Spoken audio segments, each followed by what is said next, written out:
In this series of the evolution of the stone tools, we have covered basically from the beginning of our lineage, uh, Homo habilis, to now we're beginning to the more modern times. More modern times. Modern, I mean modern, closer to our time zone. We are beginning to end into the period where the last glacial maximum occurred, and also after this one, we only have one more period to cover, and I will be at a crossroads of what I am going to do. I have a few things in mind, including just ending this or not. If I do not end it, it may become less frequent until I get really, really good. I should stop that because it's bugging me. I've been listening to my own videos backwards, and I always do that and I want to stop that. So I'm going to concentrate and talk a bit more slowly, and I'm going to there I go again. I'm going to think before I talk. We are now entering the phase, like I said, where we close the cycle of stone tools. I'm really thinking of doing the biological part, actually explaining how the difference between all the hominins that have been covered in the stone tools that made the stone tools, in fact. But who knows?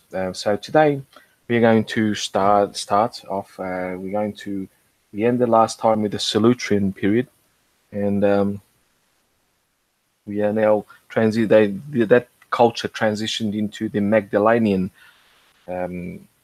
industrial complex. That's how you call it, industrial complex, because it covers both tool making, art, which I will cover in this, but I haven't covered neither their social structures, which are basically the same from Homo habilis until agriculture, nomadic tribes, and nomadic bands of individuals, small extended families that roam their land, seasonally killing animals, collecting plants and food, etc., and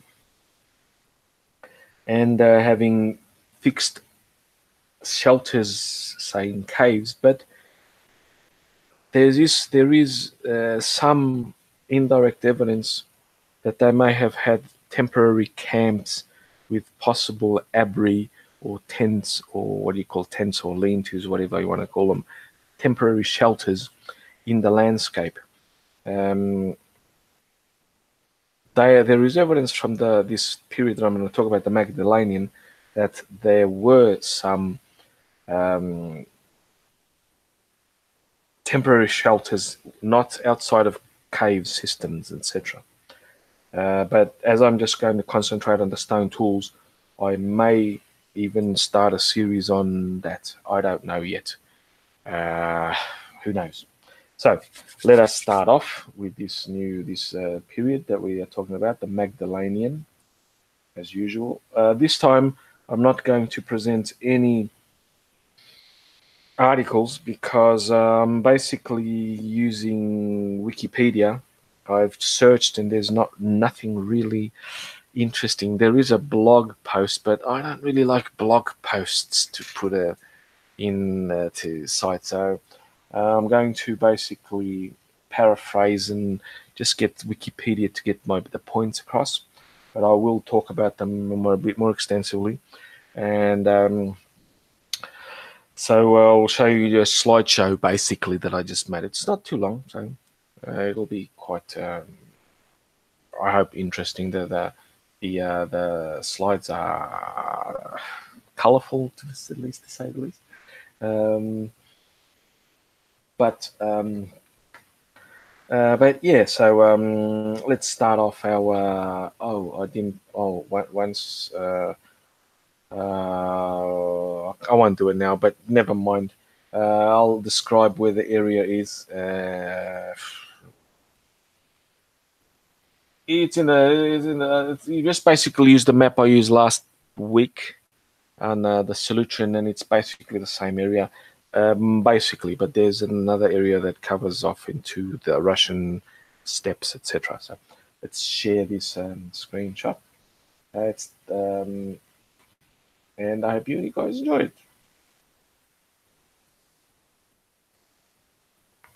Okay, we have here some bladelets. Now, this culture, the Magdalenian culture, spans from approximately 17,000 to 12,000 before the present. There's a little bit of a speculation. There are dates that go from 20,000 to 10,000. There are dates that go from 15,000 to 10,000, and etc. I will just basically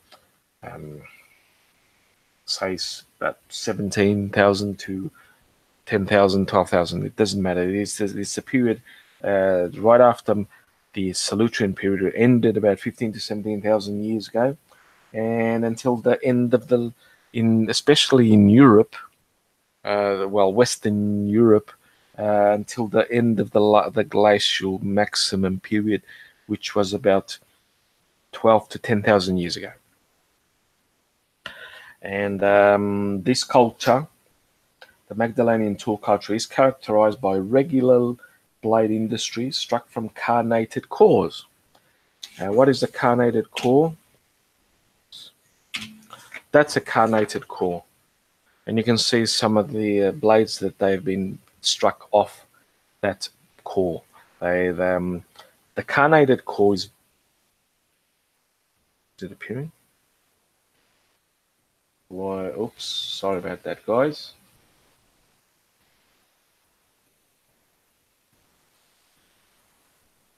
Yeah, I hit the wrong button again.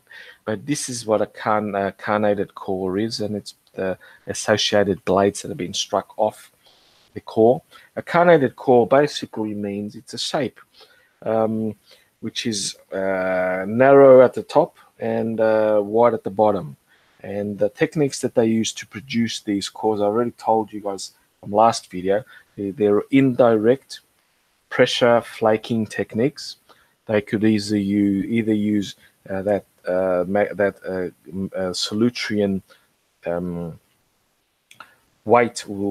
It had the ones that last time, or they would use an indirect hammer technique where they do the chisel type object with a bone, possibly bone or antler tip, and they would be struck. Use a chisel to get these blades. So they would be very thin and elongated, extremely precise flakes. Typologically, Magdalenia is divided into 6 phases, which is generally agreed to have chronological significance. We basically, after the Gravettian culture, most of these cultures coming into our time zone are identified by a specific type of stone tools. Most of them would have been similar. Most of their tools would have been similar to the past iterations, Solutrean, Aurignacian, etc., Gravettian. But there are certain techniques that identify these new cultures, the Magdalenian, for example, that were not present in the ones beforehand. We have them here. This is basically what the Magdalenian tool specific Magdalenian stone tools are. They are basically a crested blade that, as you can see, came from the carnated core. You have end scrapers. End scrapers are basically the ends part is where it's used to scrape. The backed blades where they chip away the back of the the blade so they wouldn't cut into your bone, obviously, and they would be used to cut, scrape, whatever. Burins, I've already talked about what burins are. Burins are perforating, they're like drills, they're perforating tools. We have retouched blades where they would have been retouched. Retouching means that they could have been sharpened. Secondary um, application of flaking would have been applied to these retouched blades. Then you got bladelets. Basically, the Magdalenian, the characteristic primary. Let me get this. Let me have a drink because it's not coming out. I apologize. And how are you, John?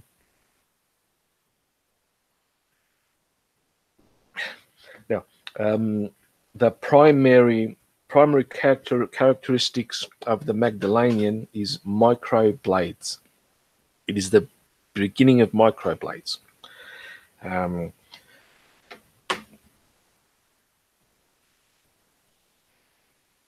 As it says here, the middle phase is marked by emergence of microlithic components. Microblades, microlithic, means micro stone tools, which particularly the distinctive denticulated microblades. These are denticulated micro. They have teeth marked into them. Apart from the bone point, you can see that all the microliths and the denticulated bladelet, which is here in the middle, they have these. It's like serrated edges.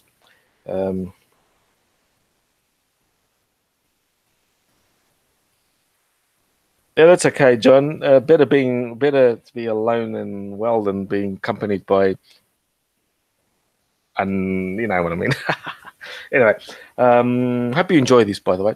The denticulated bladelet, which is in the middle, is basically the adding serration to a blade. So they carefully, with a bone, most likely a bone or an antler point, a little antler type tool, they would snap little bits off the blade to make it into a serrated edge. A serrated edge cuts well, and they even last longer because they are actually stronger than just a simple blade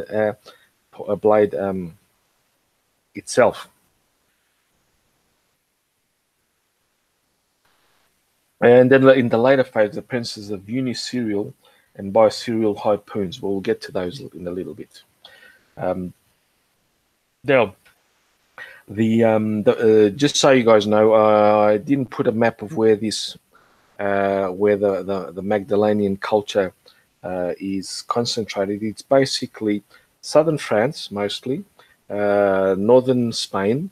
Then you have areas. The earliest are found in France, obviously, including around where the Bourgogne region is.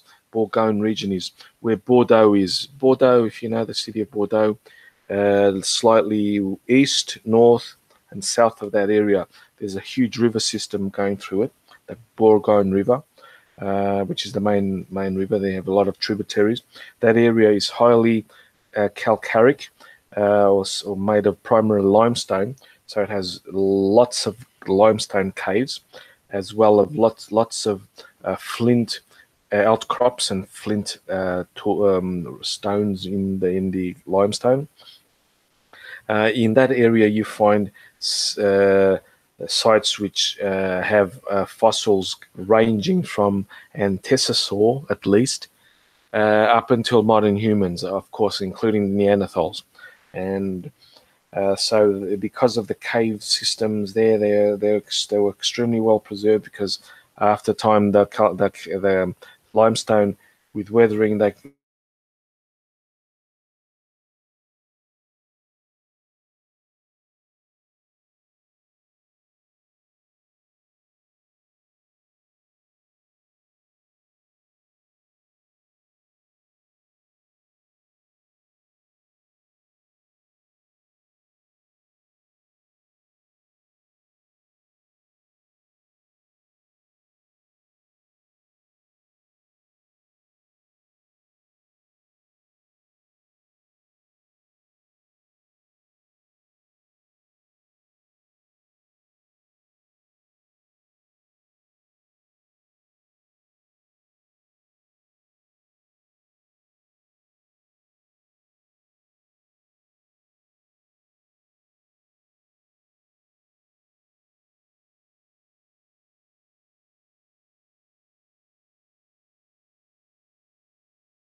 I apologize. I just had a power failure. Let's get back to where I was.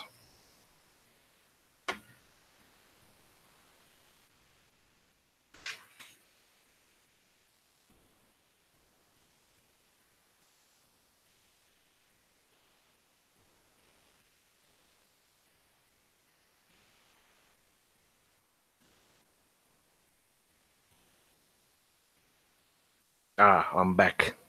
Sorry about that, guys. Let's continue sharing again. Yes, that period of time was there was a lot. Yes, John, there's a nice wine from that place, obviously. Now, uh,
oh God damn it, guys! I apologize. I'm having the lights. It's just windy out there, and the lights are going.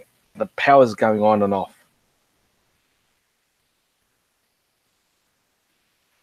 The power is going on and off. I should have sound. See if it works or not. The power is going on and off. Yeah, I got sound. I got sound. Let us carry on.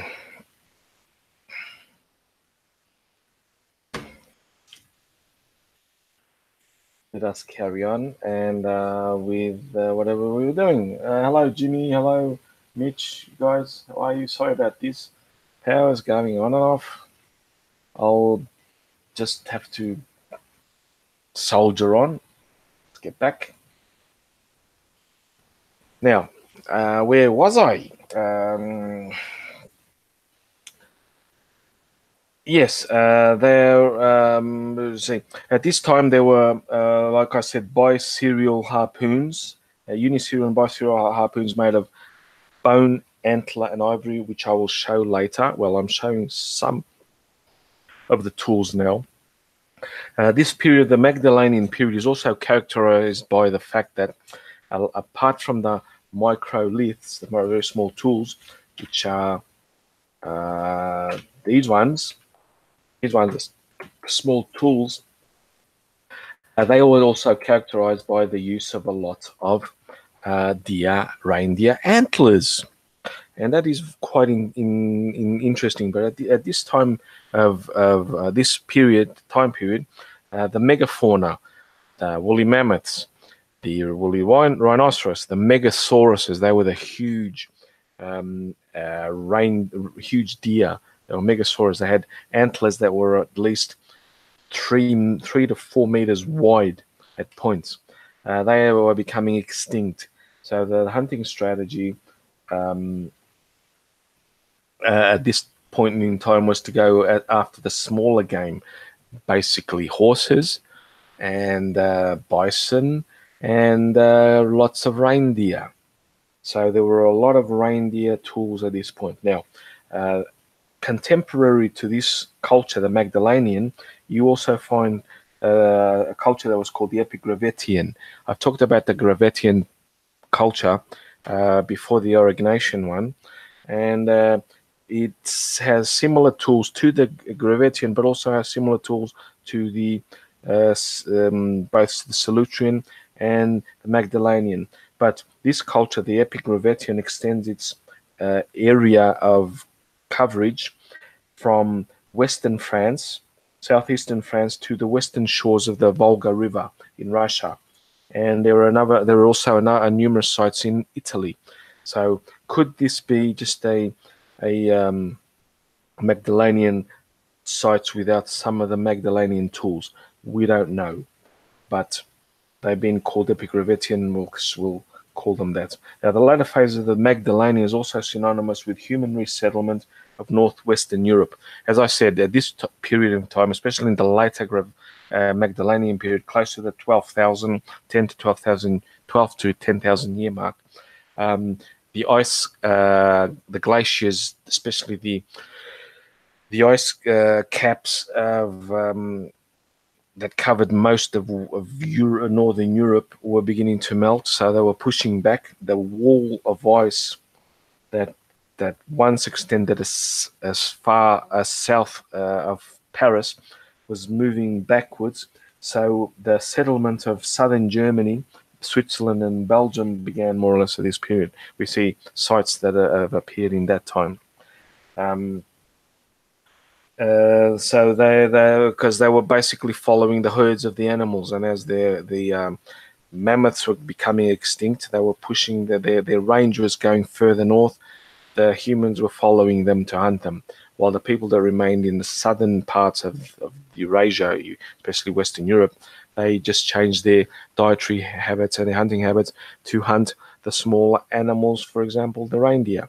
And then they produced these types of tools, and where you can see these were tools from the reindeer, and you can see where they have obtained them from.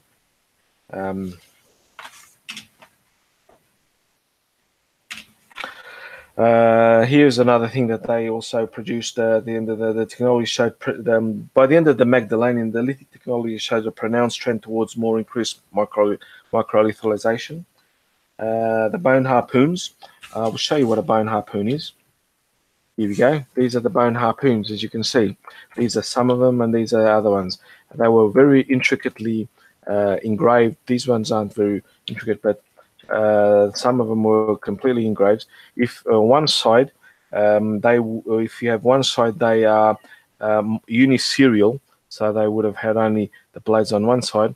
The biserial ones, I don't have any examples here, except for this one here, number 1, which has on the shape, the triangular shape on both sides, and they were used to hunt whales, in fact, and other some sea mammals like seals and such. We know from bones that are found. I have the studies in the description, so you guys can have a look at them. And these were the harpoons that were being talked about. There's the portable art. We'll start off with here. Apart from some of the stones, we have some pendants, like 1 and 2 are basically, these were eagle talons. They were perforated and made into pendants or necklace things. Teeth from animals. Number 6 is a cat. Number 5, 4, and 3 were ungulates, or front teeth of carnivores, possibly bears, I would say. Number 9 is a shell, as you can tell from the thing. Then the others, number 11, I think that's another tooth from an animal. The other ones are spear points and burins and tools that you have. Burins, 22 is at burin, obviously. The other ones, you can see they're sort of beginning to have polished grindstones, etc. But we also have a lot of portable art like these Venus quote unquote figurines. They mostly were made from ivory, bone, and other materials, and they would represent. We think they represent belief in Mother Nature, or whatever, because they're mostly female fertility, because they're mostly female figurines. Um, they are being called the Venus statuettes of the Solutrean, Magdalenian, and what's the other one? Possibly Aurignacian. There's a few of them that are from the period of Aurignacian. That's 2 periods backwards. So there's also carved animals, portable art carved. This used to be a spear thrower, or the part of the spear thrower, or an atlatl. You can see the tail is where the spear itself would be housed. The handle itself has been broken off, would have been a bit longer, and it is a looks like a deer, female deer, possibly, and so they had highly decorated utensils at this period of time. Here's another one. This is just a bison auroch. It's a small object. Then we come into the art part, and this time period and time, the cave art exploded. It started in hey guys, it started in the Aurignacian period, but it took off basically in the Solutrean and now 22,000 to 12,000 years ago, Solutrean Magdalenian period, where cave art exploded. This is from La Chaux in France, and then you have Altamira in Spain. 2 Sistine Chapel level art of this time period. The Spanish seem to have drawn a lot of bison. The Spanish, I say Spanish, but the Iberian part, a lot of bison, while the northern in France, what is now France, they drew a lot of horses, like the Solutrean ancestors that covered this.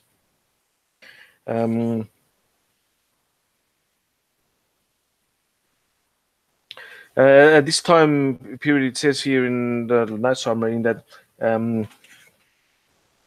just so you guys know, that they found seashells and fossils found in Magdalenian sites may have sourced the relative precise areas of origin. There's a lot of seashells, of course, and it supports the hypothesis that the Magdalenian hunter-gatherers had seasonal ranges. Another one, and perhaps trade routes. Oh, absolutely, they could have had trade routes. Modern hunter-gatherers, and when I say modern hunter-gatherers, even today, they trade with other groups. So yes, there could have been, there would have possibly been some trade routes. Then, like I said, caves such as the world famous La Chaux, containing the best known examples of Magdalenian cave art, and also the site of Altamira in Spain with its extensive and various forms of Magdalenian mobility art, which is these mobility art. Even though this is a tool, and this is mobility art.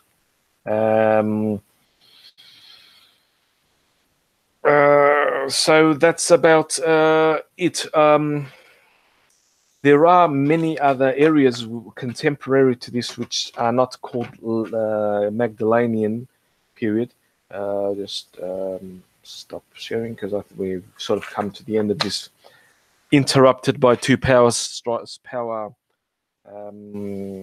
failures in between. I can't do anything about it. I won't even try. Bugger it. I just won't even try to fix it and cut them. But never mind.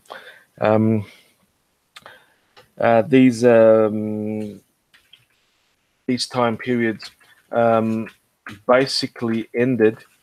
The Magdalenian and its contemporaries in other parts of the world basically ended the Paleolithic period.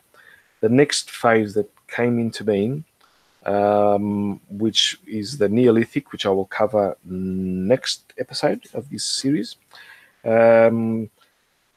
basically meant that all of the giant land mammals